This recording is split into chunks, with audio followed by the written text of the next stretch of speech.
First order of business. I have two proxies here. I hold proxy for Jerry Barron Jr. And Sandy, who is joining us by Zoom, has proxy for Tia Bidwell. It is a stipulated proxy. For those viewing at home, right now the Country Club is getting its roof redone, so you may hear some banging.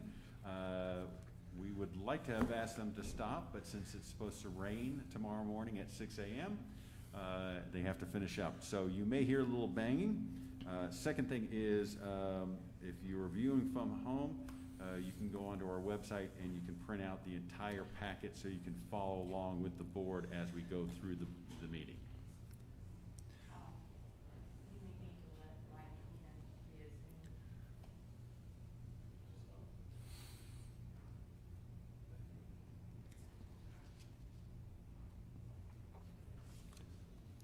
I don't believe that we have any changes or additions to the agenda, Tom?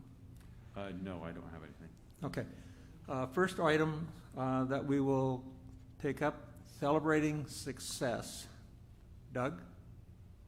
Is Lee Kroenke here? Lee and Rick Eccles. Rick is going to present to Lee. Testing 1, 2, 3. Lee Kroenke, if you could come forward, please, along with Rick Eccles. Rick is going to present to Lee tonight.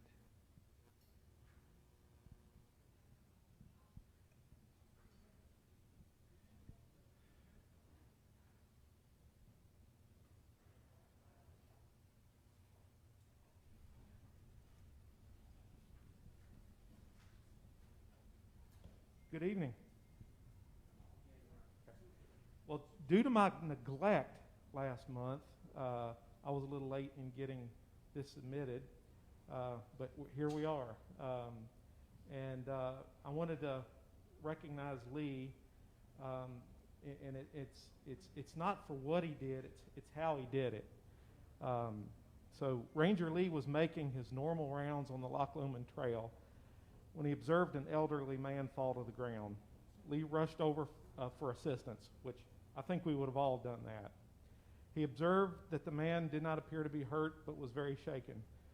Lee helped him to his feet and did not let go until he was convinced that the man was stable. And this is where I think Lee deserves recognition. Lee dusted his hat off and handed it to the man. The elderly gentleman thanked Lee and told him he was prepared to meet his maker. Lee continued to watch him until he was able to get to his car, watching him for his stability and making sure that he was mentally clear enough to drive. And I think that's what set Lee apart in this situation, to make sure that the man was capable of driving and in a safe manner. So for that, we'd like to recognize Lee for celebrating success. Thank you.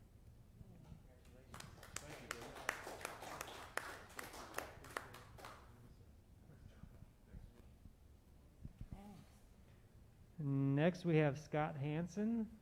Scott, if you could come forward, please.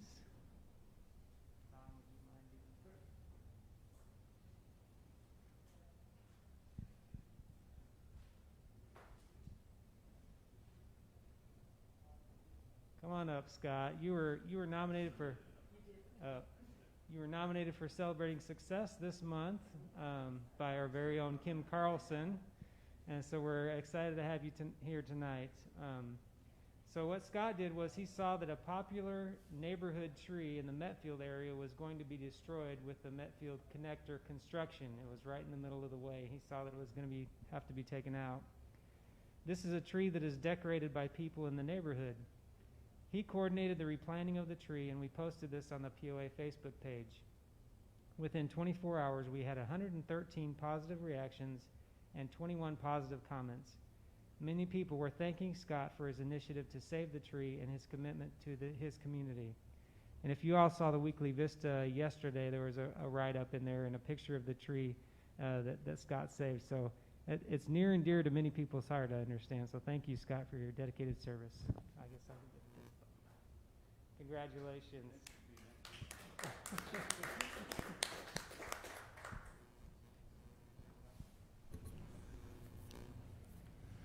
It's always fun recognizing that. Next up, approval of the minutes. First is the September 24th, last month's regular board meeting. Do I hear a motion to approve? So moved. Second. Mary and Second. Jan. Is there any discussion or questions? Okay, call for a vote then. All in favor? Aye. Aye. Mike has joined us. Mike is also Zooming. The second item, October 15th, the board work session. I have a motion to approve those minutes. Here moved. Mike, a second? Second. Mary seconds that. Any questions or discussion? We'll call for a vote then. All in favor, raise your, Aye. all ayes. Sandy, did you vote both in favor on behalf of Tia? She didn't direct me in regard to the minutes, so she said anything that she didn't direct to abstain from. Very good. So So I'm voting for myself okay. for the minute. Thank you. So 8-0. 8-0. Okay. Next item, reports from the joint advisory committees. First up is Lakes.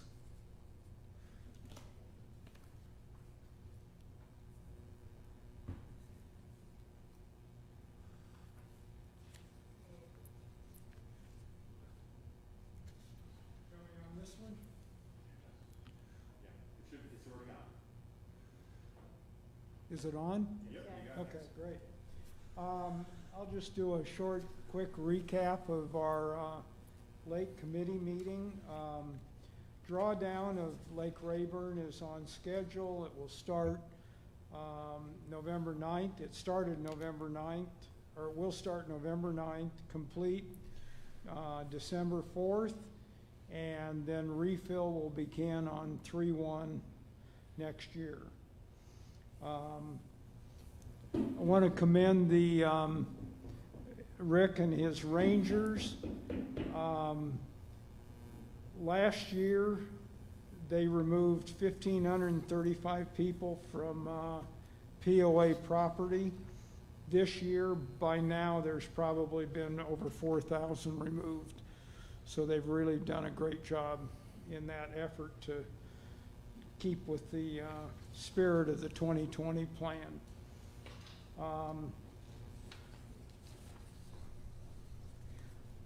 Another wake boat study was done last year. We had a study, and then we did another one this year. The Lake Committee attempted to set up criteria that would simulate as many possible things as we could to show the impact of wake boats.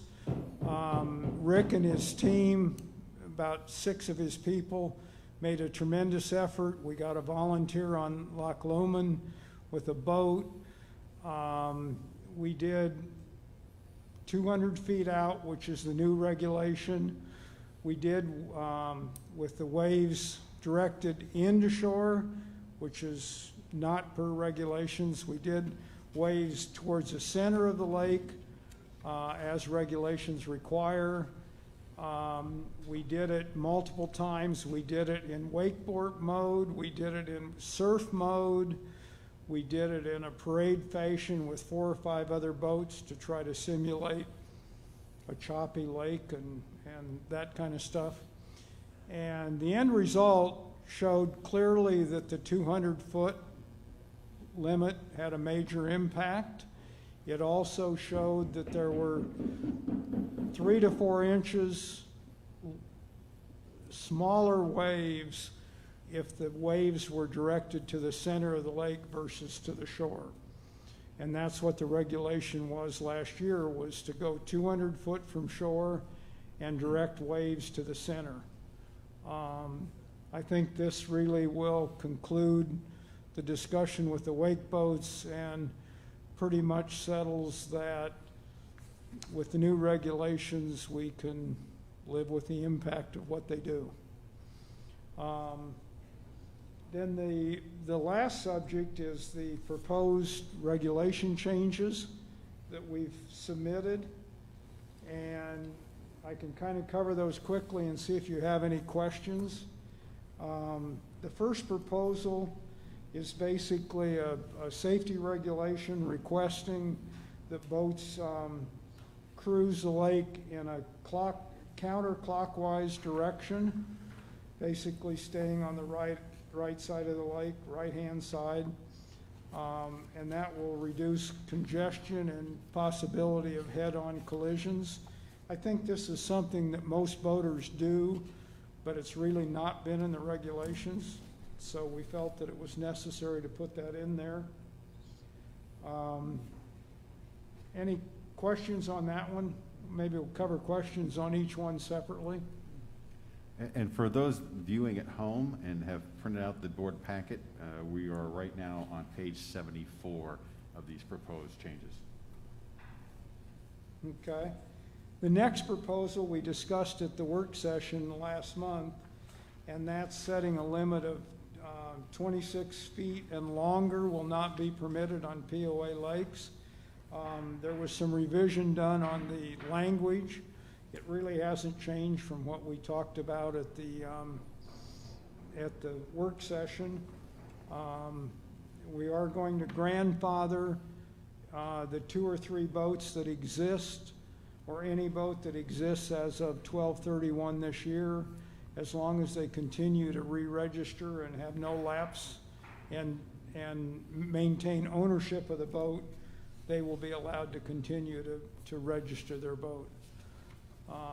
But other than that, 26 foot or longer will be prohibited. Any questions on that? Okay, the third item is a safety issue. We're encouraging people that stop their watercraft, pontoon boats, stop, middle of the lake, anchor, swim. We're encouraging that they do that in no wake zones. Basically because if you get on Lake Windsor or Lake Anne, the skiing area for skiers or towing individuals gets relatively narrow. And if a boat stops and people are swimming around it, it really creates a lot of traffic and a lot of danger in a small space. So we're encouraging them to do that in no wake zones, which every lake has no wake zones. But we're still allowing swimming at docks and along the shore out 100 foot, because that's also a no wake zone. So we're not stopping anybody from swimming from their property or their docks. We're just trying to prevent swimming in the middle of skiing and towing areas. Questions on that one?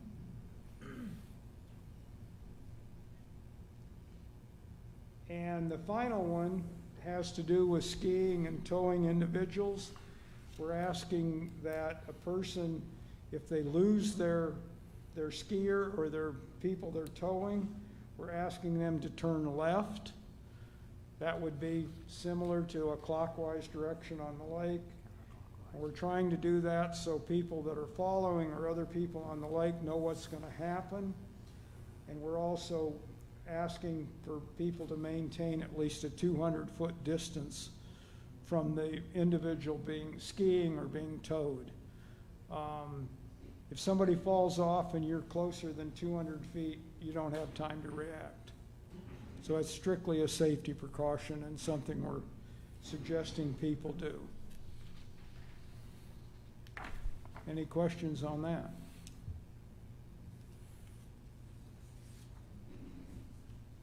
Okay.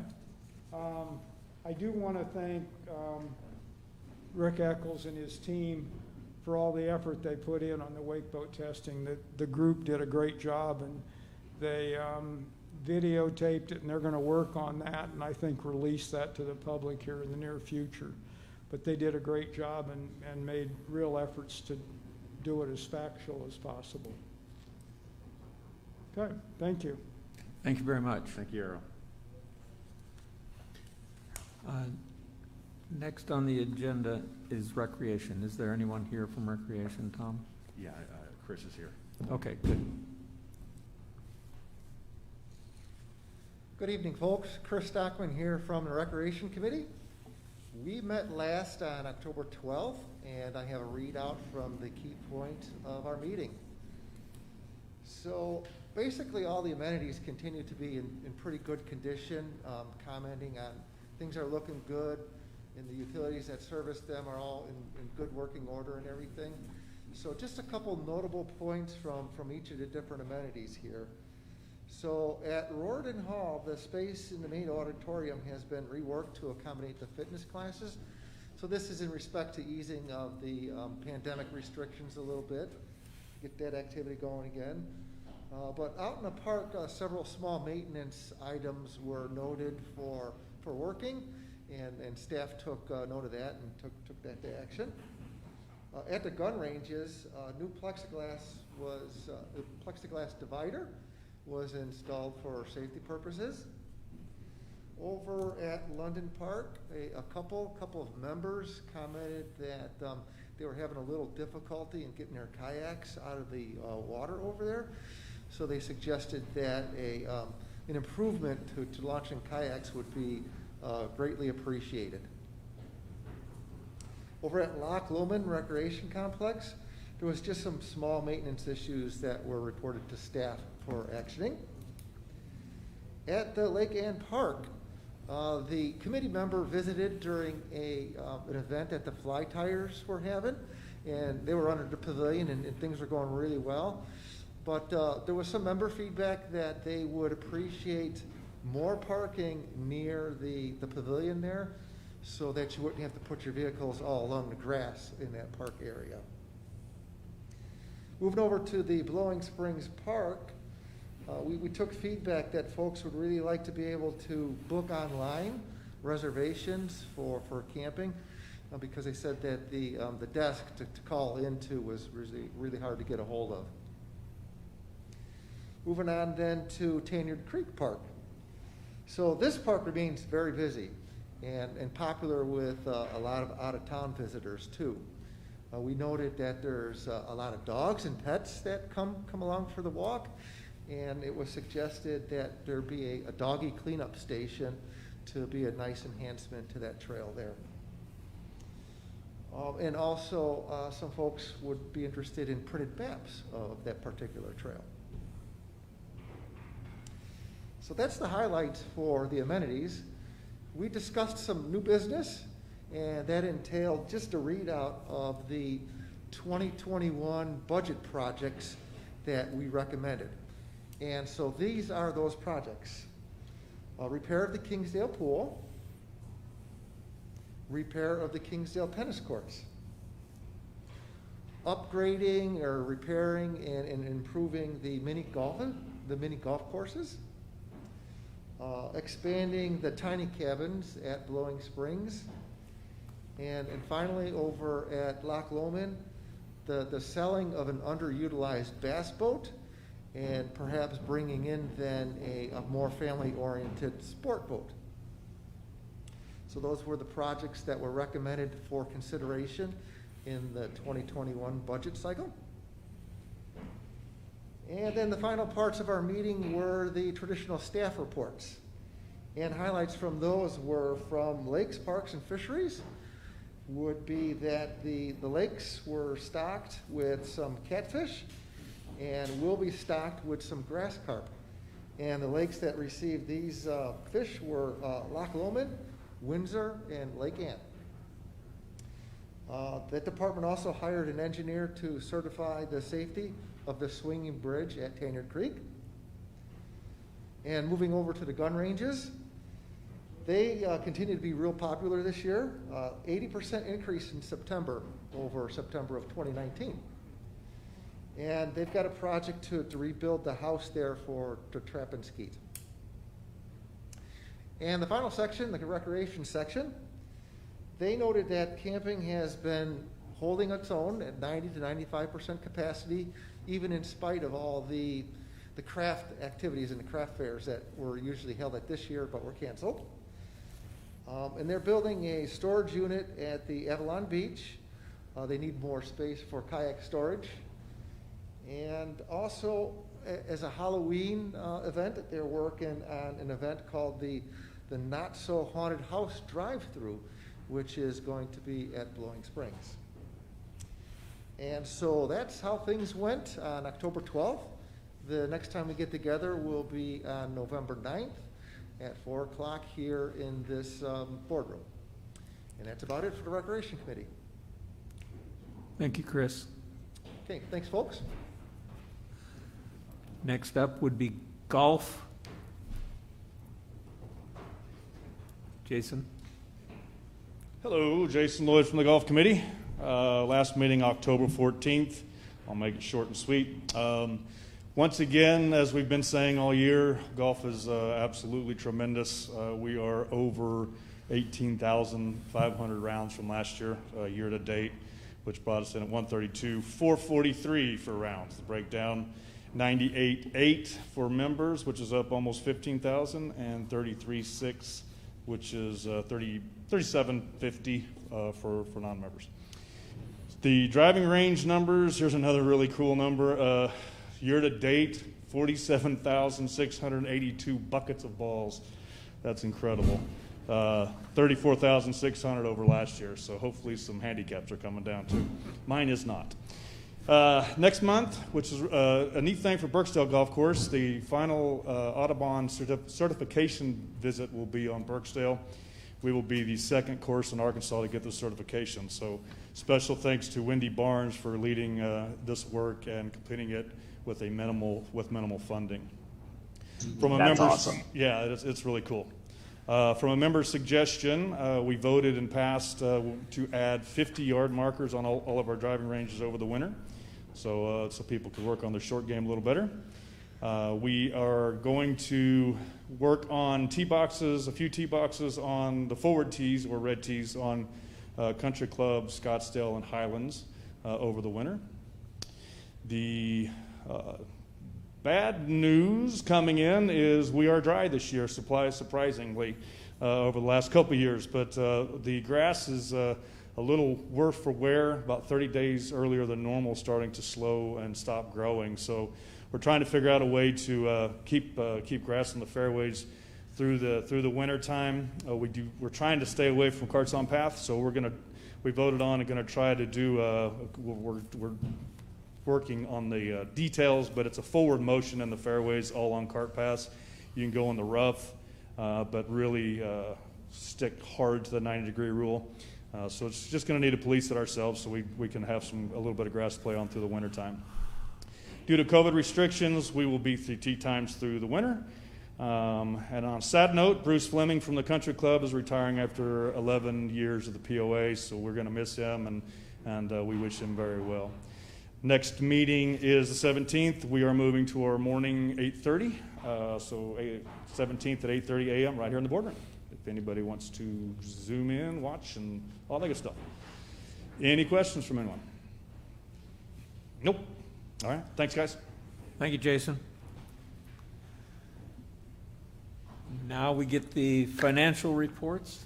I believe Stacy will handle that for us.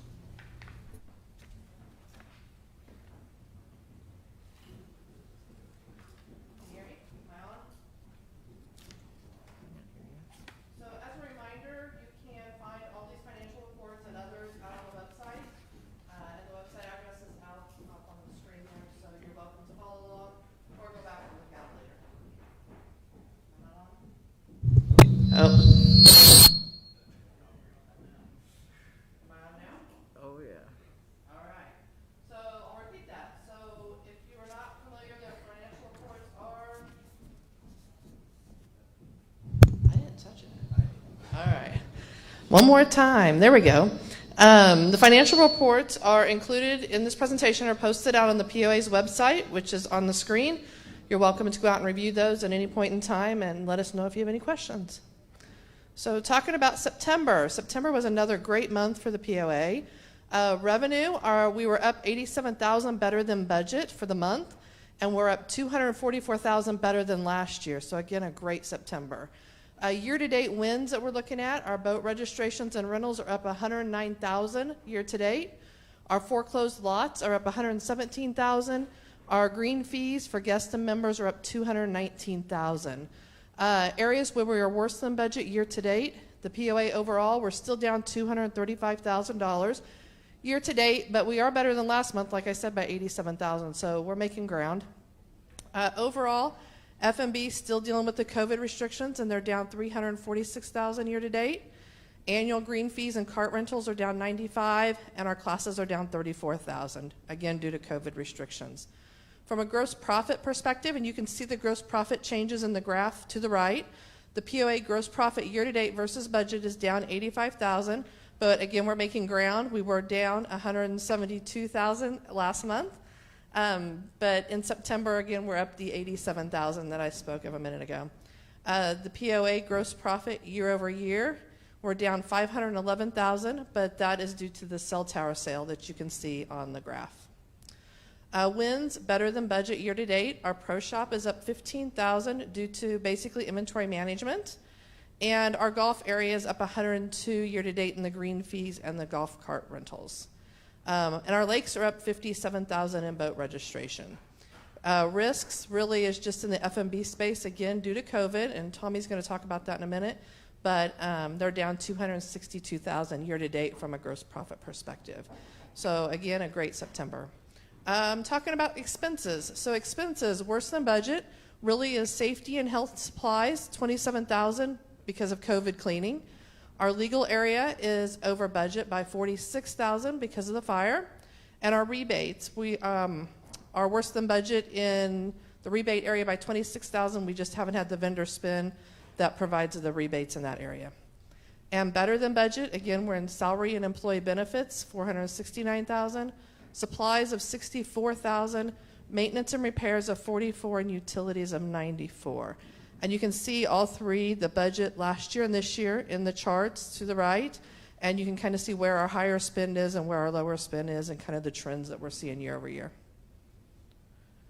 So some key financial performance indicators that I wanted to call out. So first of all, EBITDA is better than budget year to date by $994,000. So again, a great September, great year.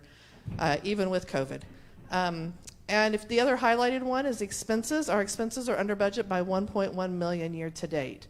So the second bullet point I thought was worth calling out, and that's in our food and beverage division. Overall, they had a positive EBITDA of $5,000 for the month of September. So even with all of the restrictions going on with the restaurants, that team pulled it together and had a positive EBITDA. So hats off to our food and beverage area. And then our 2019 expense and EBITDA has the fire in it, so that's why it looks so different. If you look at the chart on the bottom left, you'll see the POA expenses by month, and you can see that the green line is our 2020 actual, which is trending lower than our budget, and then 2019 is the purple, which is quite a bit higher again because of the fire.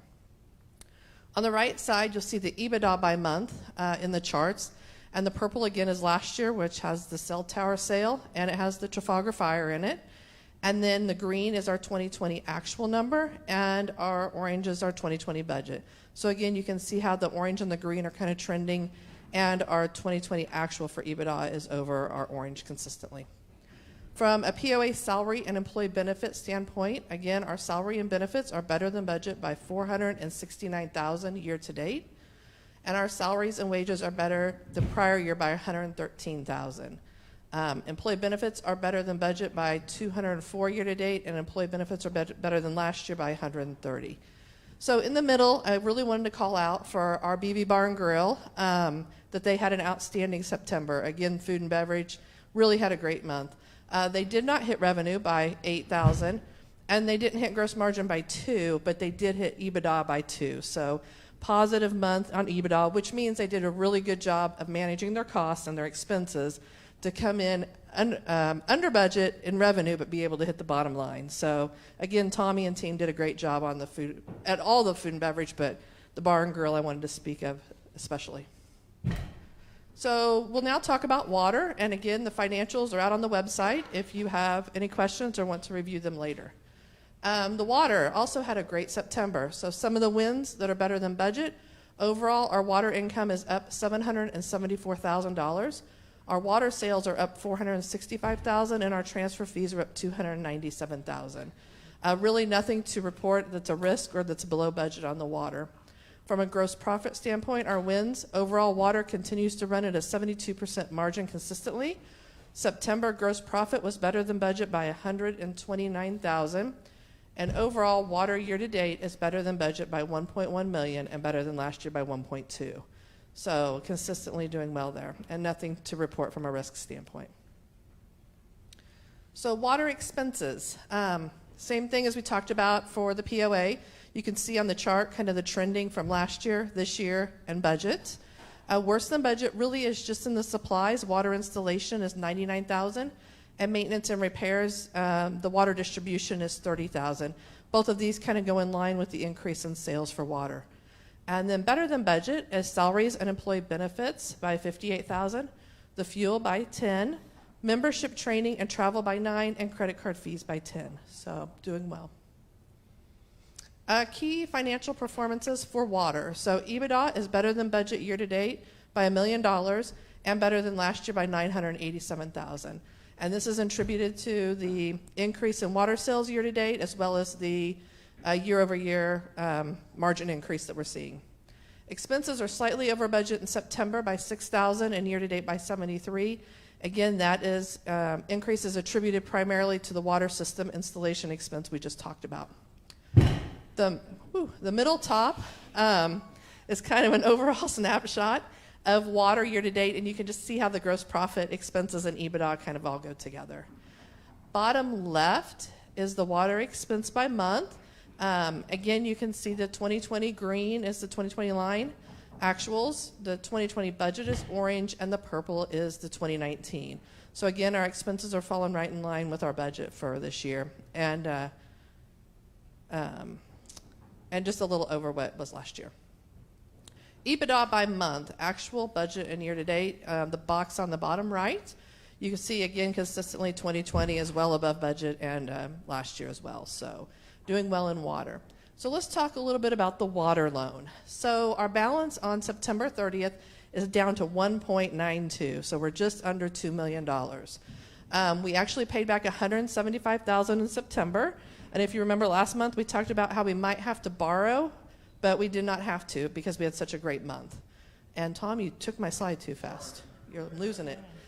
Yeah. Our 2020 year-to-date payments have totaled $1.6 million that we have paid so far this year against the request of $280,000. And the interest income that the water has received from the POA is $37,000 year-to-date. Now you can flip it. Thank you. Yeah, I'm sure. So September EBITDA variances to budget. You can see all of our departments. This is just kind of a department view again of EBITDA. All of our departments are trending well above budget for EBITDA, except for food and beverage, which we've talked about, general income, and membership services. And they're all really close, but overall, it's a good year. All right, so the water loan. So we talked about this chart a little bit last month. So we updated it. You can see where the $175,000 that we paid back in September, we're trending down, and now we're trending back up in October and November. And again, just as a reminder, we're going into our lower cash months as we come into the end of the year, and so I'm still projecting that we will probably have to borrow in October. If we have a really good October, it may not be as much as I'm projecting, but I still believe we may have to borrow in October, as well as November. And then I'm hoping that the deferred revenue will come in the prepayments in December, and we'll bring that back down. So I still project we ended about $2.4 million at the end of the year. Just talk about cash a little bit. Let's switch to the balance sheet. So we're sitting with water unrestricted cash of $4.5 million. If you look at the balance sheet, it says 4.7. The difference is the $162,000 I have marked as reserved because that is the rest of the bond payment that we're required to pay this year. The water restricted is $776. Those are the payments we've already made into the water account for the payment that's due in January.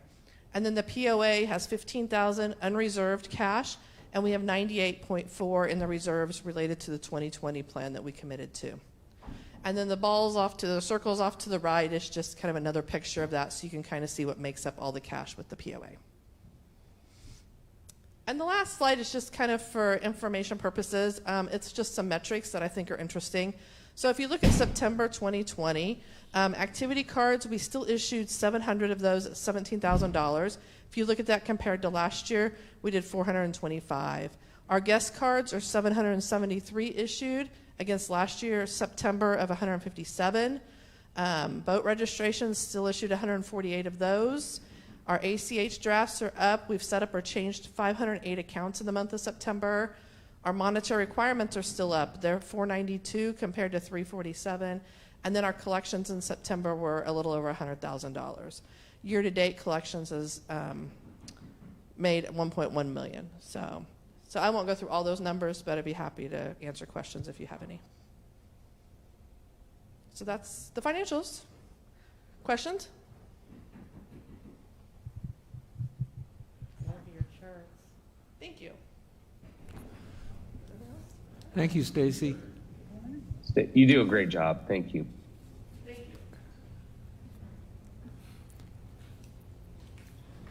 And now we have a review of the restaurants by Tommy Lee. Yes, sir. Okay, we're calling this working our way out of the COVID hole. As you can see, this is our trailing 12 dating back to November of 19, where we were trending well above 100% of the previous year, even really peaking out in January, which is very, very unusual.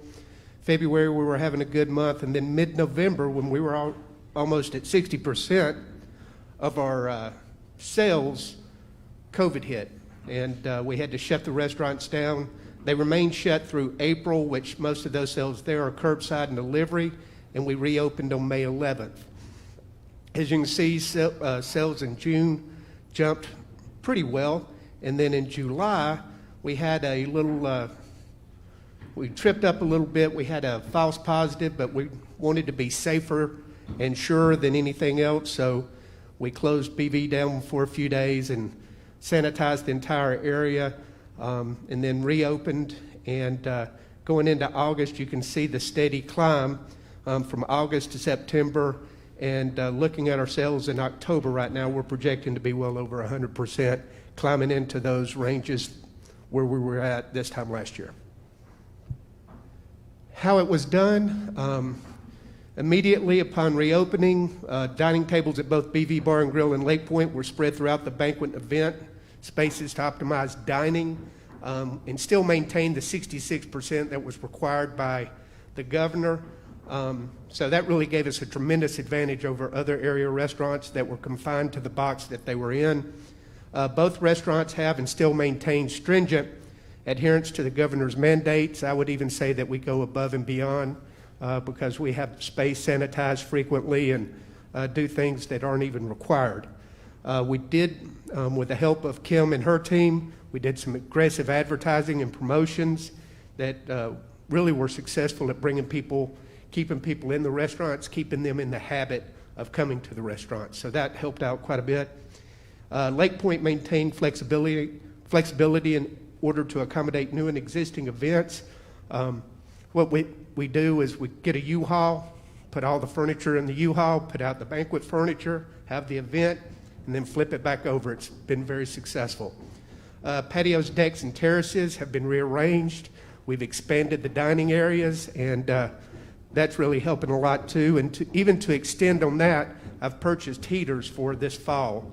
So hopefully we can continue our outdoor dining a little past season. And then we just continue to work hard to provide excellent products and services.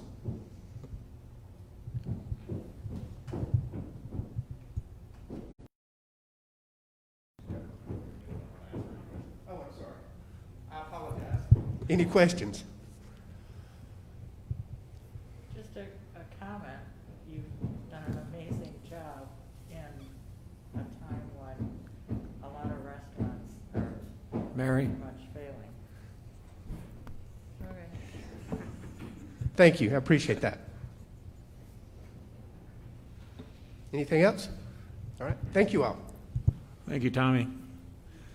Good news in the restaurants. I know that a lot of times when I'm here, I see lots of people here enjoying, and they tell me they feel comfortable and safe when they come to the Lake Point and BVs. So, thank you very much.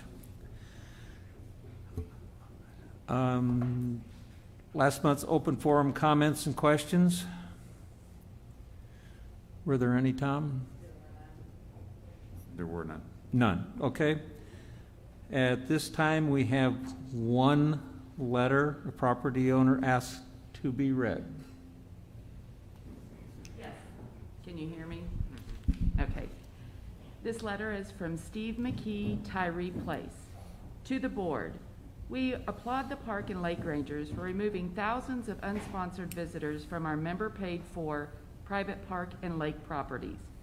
We understand that there were one-time workarounds to the 2020 plan, such as the cancer shoot at the gun range or the kayak demo day at Avalon Beach. We know, however, that the 2020 plan designated only 3 parks as open to the public: Blowing Springs, Metfield Skills Park, Tanyard Creek. All other parks and parking areas except for golf lots like by Papa Mike's are for members and their guests. Lakes are for members and their guests only. We have heard the critical message: if a non-member with no guest pass goes to beaches, pools, Branchwood Park, lakes, fitness facilities, etc., they will be asked to leave. The POA will not issue guest passes to get around this issue.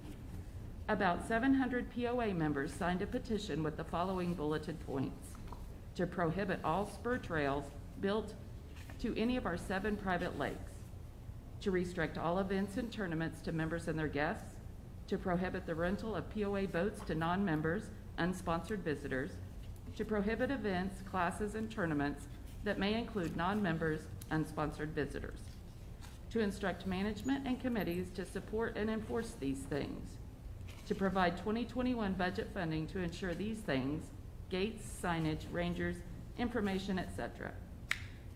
The sole 2 exceptions may be the annual 3rd, 4th of July community event at Loch Lomond Park, not the lake, and the Ambassador Program, sponsored passes, free one-time 3-day access to all amenities.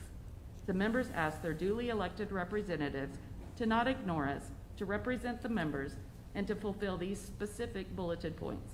Thank you. Thank you. Response? Is there anybody in outside the door who would like to come in at this time? We have no one signed up. Nobody. Okay. Tom?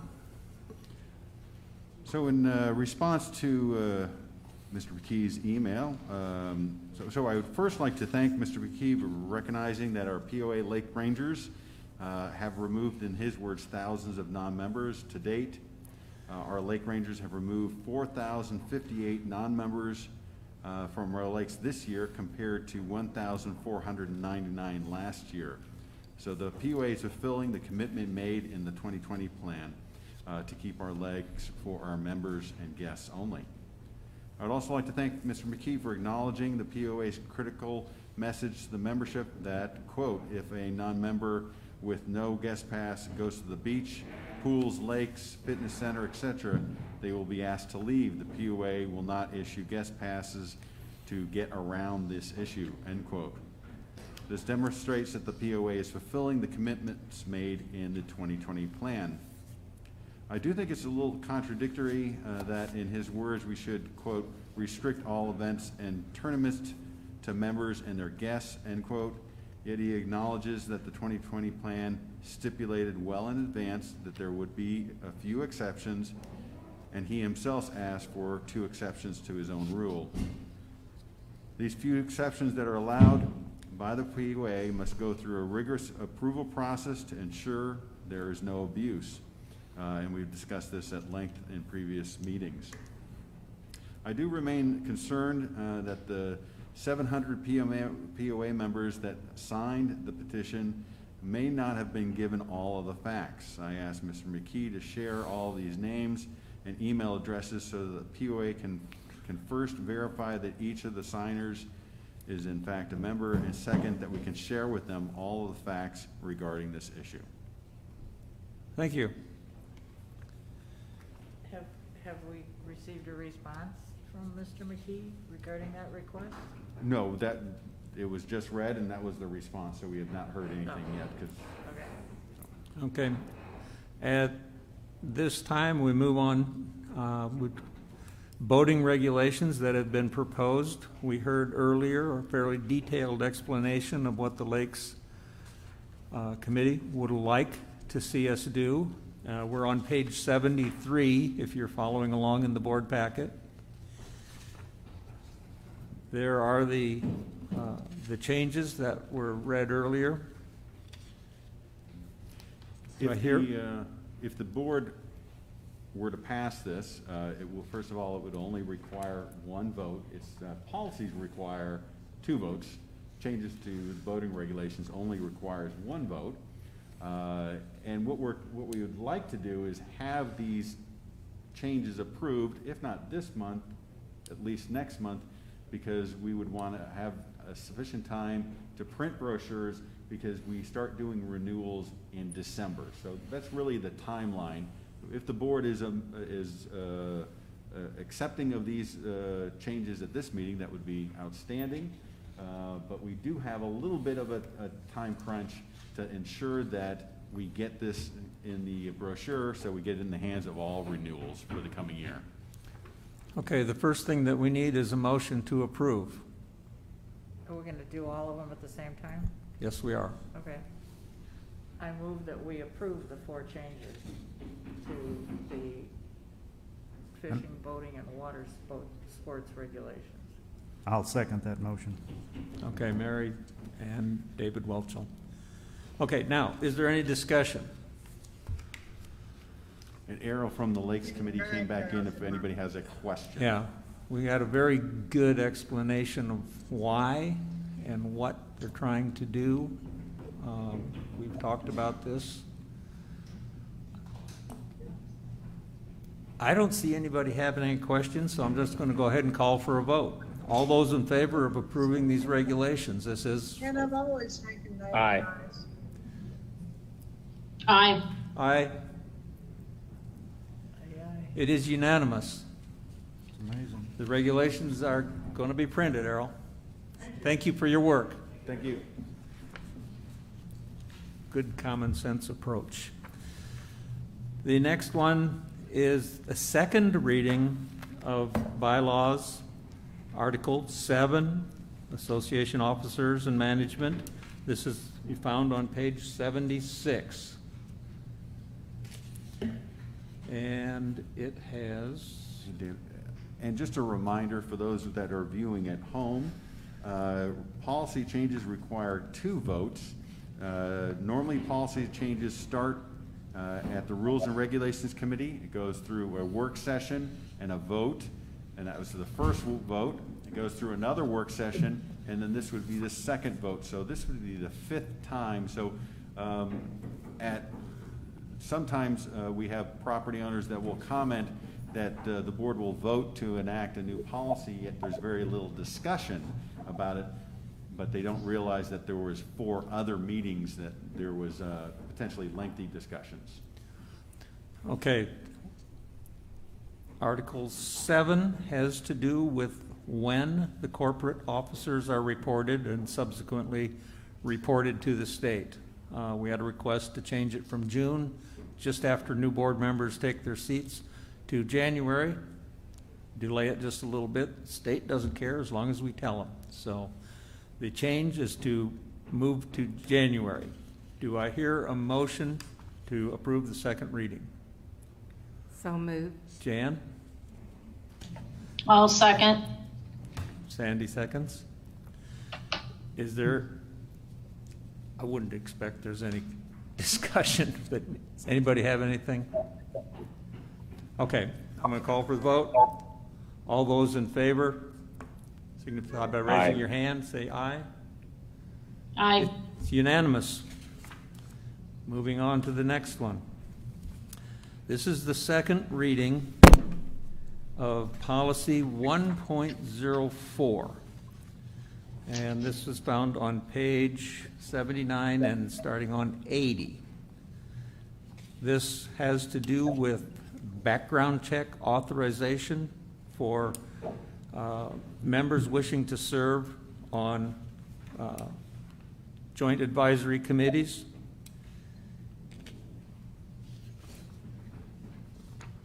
And that's it. That's what we were going to do, okay? I need a motion to do the second reading. So moved. I'll second. Okay. Motioned and seconded. Any more discussion? I'll call for the vote.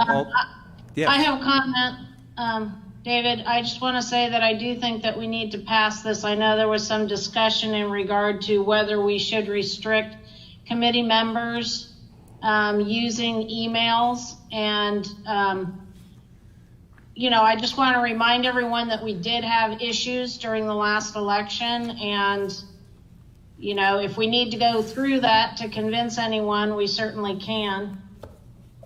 And I'm not opposed to just leaving it with the word emails in it, because that's all encompassing of the emails. It's the email address, it's the person's name, it's Sandy? any information that is in the POA email. So I don't think that that should be used for elections. Or as Tom indicated, if somebody is, has any business pursuits. Okay. That, Sandy, that is policy 3.04. That one is on the agenda for today too, but it's not policy 1.04. Right now, Okay. we're just talking. Hang on just a second then. Yeah, it is. 1.04 is not the background checks? Yeah, it is. 104 is the background check. And the emails. And the email. It's both. And the email. It's at the back of it, the very end of it. I need to pay, okay. That's what I was addressing. Yes. I'm not opposed to the background checks. Doug indicated that he feels that we can defend ourselves if anyone has Okay. a problem with that, so I'm relying on that. Yeah, we talked about this in the work session for an amount of time, and I think that we pretty much came to the consensus that we felt comfortable adding addresses and saying email addresses. And so at this time, if we want to change that, we have a motion on the floor, so we need a motion to amend to add addresses after emails. Email addresses, change emails to email addresses.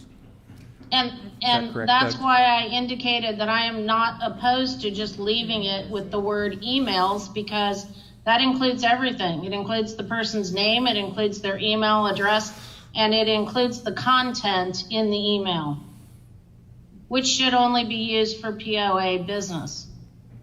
Doug, I just want to confirm from a legal perspective, is she 100% correct that if it was, using the word emails or email addresses?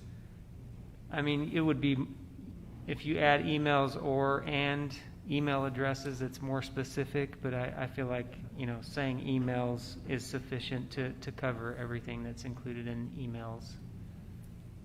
All right, so that's a yes. You think that's? Yes.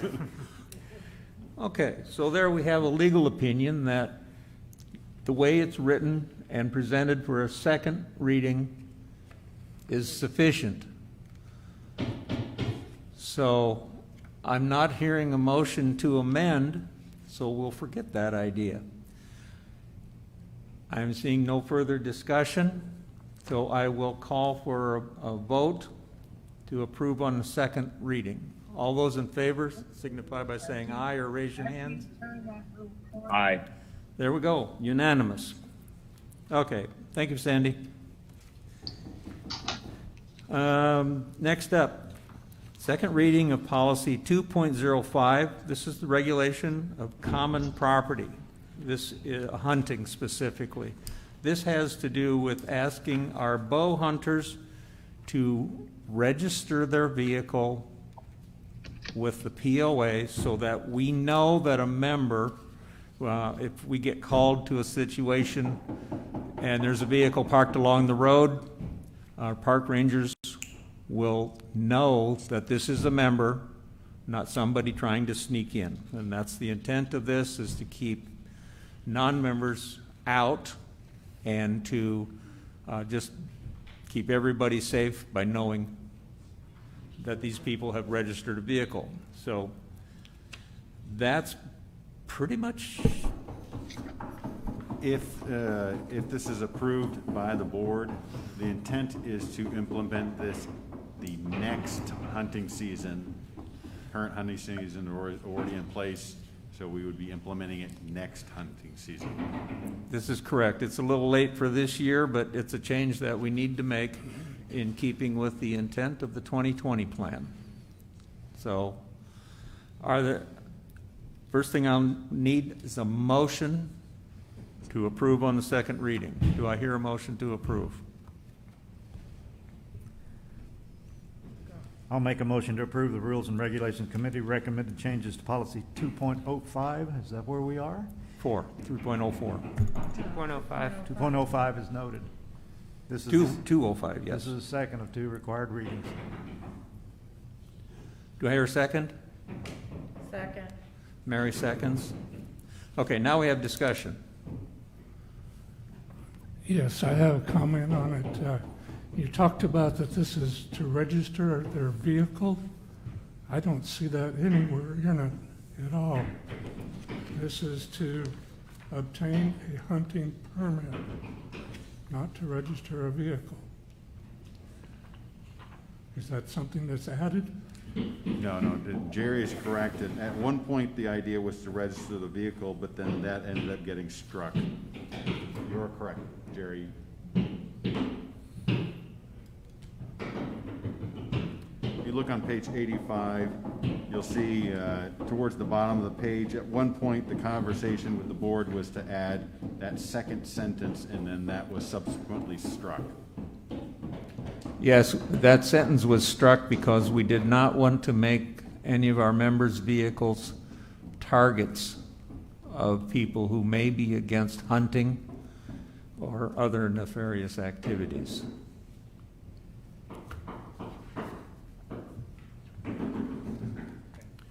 Any other discussion? I think it's good. I'll call for the vote then. All in favor of approving 2.05 for second reading? Aye. Aye. Opposed? Jerry Hover is opposed. It is now policy. Next up, 3.04.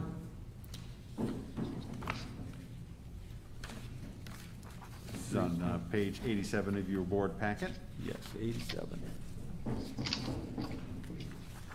And the changes to that are actually on the towards the bottom of page 88. Has to do with the Branchwood Walking Trail. Do I hear a motion to approve on second reading?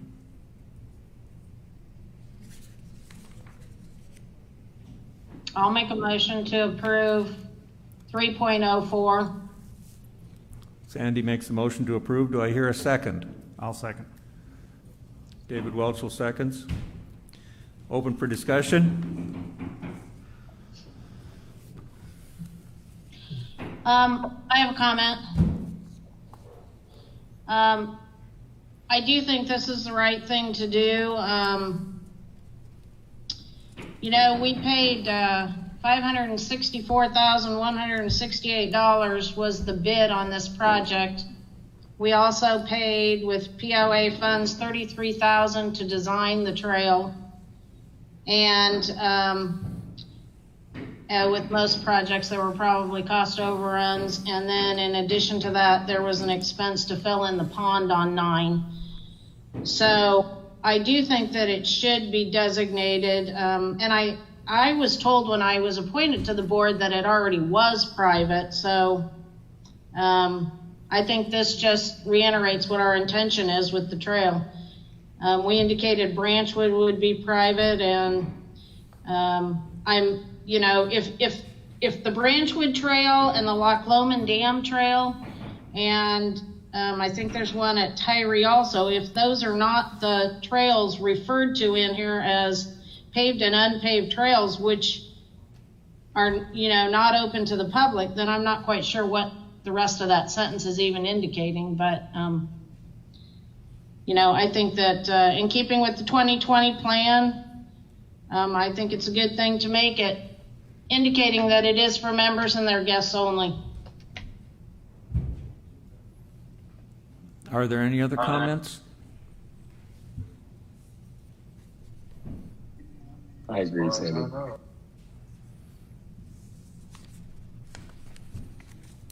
No other comments? Okay, I will call for a vote. All those in favor of approving second reading, policy 3.04, signify by raising your hand. 1, 2, Aye. 3. Mike? Aye. 4.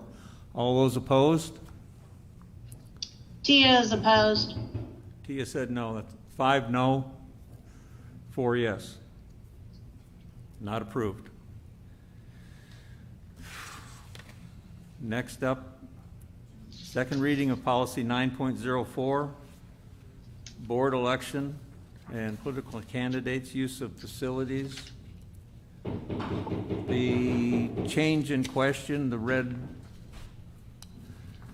ink says, salaried members of senior staff, while conducting association business, shall not endorse any candidate running for the board. Likewise, the board shall not endorse any candidate running for the board. And that's the change. Do I hear a motion to approve on the second reading? So moved. Thank you, Jan. Do I hear a second? Second. Mary seconds. Any discussion on this?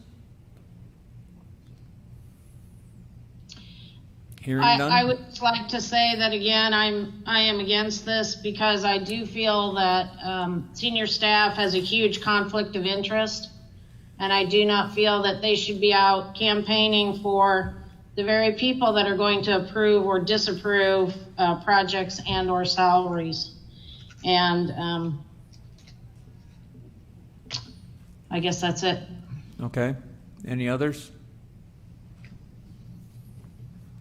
I'll call for the vote. All in favor of approving on the second reading, signify by raising your hands or saying aye. Tia is for. T is for. All those opposed? Sandy? 6-2. What about Mike? Mike, how did you vote? Can you repeat that? Aye. Thank you. 7-2. 7-2. It is now policy. That brings us to the announcements. The next Board of Directors GM meeting is Thursday, November 5th, 9 a.m., right here in the boardroom. This is a closed meeting, and it lasts for quite a few hours. This will be the presentation of the budget by senior staff. On Monday, November 9th, will be a recreation joint meeting, joint advisory committee meeting, 4 p.m. right here. Wednesday, November 11th at 8:30 a.m., golf, JAC right here. Lakes canceled their November meeting. The Board of Directors work session, the community budget presentation is on Thursday, November 12th, at 6 p.m. here in the boardroom. This usually happens in Reardon Hall, and it's not happening there this year. The regular session for the board, Thursday, November 19th, 6 p.m. here in the boardroom. This is a date change. It's a little bit earlier because we don't want to do it on Thanksgiving. The December GM, Board of Directors GM meeting, December 3rd, 4 p.m. right here, and this is a closed meeting.